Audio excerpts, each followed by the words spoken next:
Hello student, I am Sonam Khan. Welcome to kids club digital classes. हमने हमारी previous video में देखा कि कैसे लोन पोगार के बेटे ने जो एक लड़की की सहायता से भेड़ों के बाल बेच करके उसको 100 जौ के बोरे ला करके दे दिए। लेकिन उससे जो लोन पोगार है वो खुश नहीं हुआ। उसने वापस अपने बेटे को कहा कि इन भेड़ों को लेकर के जाओ और अब ऐसा कुछ भी मत करना और 100 जौ के बोरे साथ लेकर ही लौटना। ठीक है, उसके आगे का हम अब रीड करेंगे।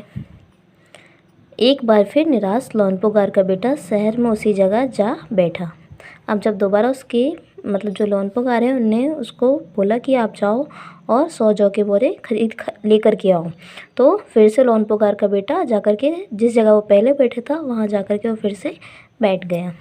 ना जाने क्यों उसे यकीन था कि वह लड़की उसको मदद के लिए ज़रूर आएगी। अब उसको ये विश्वास था कि मैं जिस जगह पहले बैठा था, जो लड़की मेरी मदद के लिए आई थी, वो अभी दोबारा फिर से मेरी मदद के लिए यहाँ पर, मेरी सहायता करने के लिए यहाँ पर आएगी।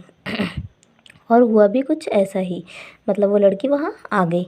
वह लड़की आई, उसने अपनी मुश्किल कह सुनाई। अब जो सारी बातें लोन पोगार ने उसको कही थी वह उसने किसको बता दिया, उस लड़की को बोल दिया। अब तो बिना जौ के 100 बोरों के में मेरे पिता मुझे घर में नहीं घुसने देंगे।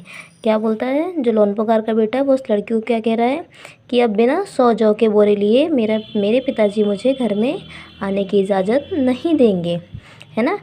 लड़की सोचकर बोली। अब लड़की सोचकर क्या बोली, एक तरीका है। लड़की क्या कह रही है, एक तरीका है। उसने भेड़ों के सींग काट लिए। अब क्या किया उसने, लड़की ने एक तरीका कुछ सोचा, फिर एक तरीका उसको दिमाग में आया, एक आइडिया उसको आया। क्या आइडिया आया, तो उसने क्या किए, पहले उसने भेड़ों के क्या उतारे थे, बाल उतारे थे। अब उसने क्या किए, उन भेड़ों के सींग काट लिए। ठीक है ना। उन्हें बेचकर जो रुपए मिले उनसे 100 बोरे जौ खरीदे। ठीक है ना। क्या किया उनने, उस लड़की ने उन भेड़ों के सींग उतार लिए। ठीक है ना, सींग काट लिए और उन्हें बेचकर जो पैसे मिले उनसे 100 बोरे जौ के खरीद कर लोन पोगार के बेटे को सौंप कर लड़की ने उसे घर भेज दिया। और फिर से उसने 100 जौ के बोरों के साथ उसके घर भेज दिया। ठीक है ना। भेड़ें और जौ के बोरे पिता के हवाले करते हुए लोन पोगार का बेटा खुश था। अब दोबारा फिर से 100 जौ के बोरों के साथ उसका जो लोन पोगार का बेटा था वो अपने घर वापस आया और उसने अपने पिताजी को ये सौंपते हुए वह काफ़ी खुश भी था। ठीक है ना। उसने विजय भाव से सारी कहानी कह सुनाई और वो काफ़ी खुश था और उस खुशी के साथ ही उसने अपनी जो भी आप बीती थी, जो भी बातें थी, वे सब उसने अपने पिताजी को बता दी। ठीक है ना। सुनकर लोन पोगार बोले। अब जो लोन पोगार है वो सुनकर बोले, क्या बोले, उस लड़की से कहो कि हमें 9 हाथ लंबी राख की रस्सी बनाकर दे।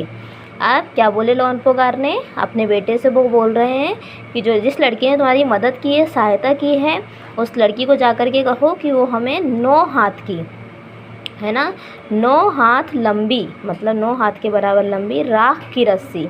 कौन सी रस्सी बोल रहे हैं, वो राख की रस्सी बनाकर दे। ठीक है, तो चलिए देखते हैं आगे क्या होता है। चलते हैं अपने नेक्स्ट पेज पर। उनके बेटे ने लड़की के पास जाकर पिता का संदेश दोहरा दिया। अब जैसा जैसा लोन पोगार ने अपने बेटे से कहा था वैसे ही जाकर के उनके बेटे ने उस लड़की को वो संदेश बोल दिया। ठीक है ना। लड़की ने एक शर्त रखी। अब लड़की ने क्या शर्त रखी, लड़की भी कोई शर्त, लड़की ने भी उनके सामने एक शर्त रखी। मैं रस्सी तो बना दूंगी। क्या कहा उनने, मैं रस्सी तो बना दूंगी मगर तुम्हारे पिता को वह गले में पहननी होगी।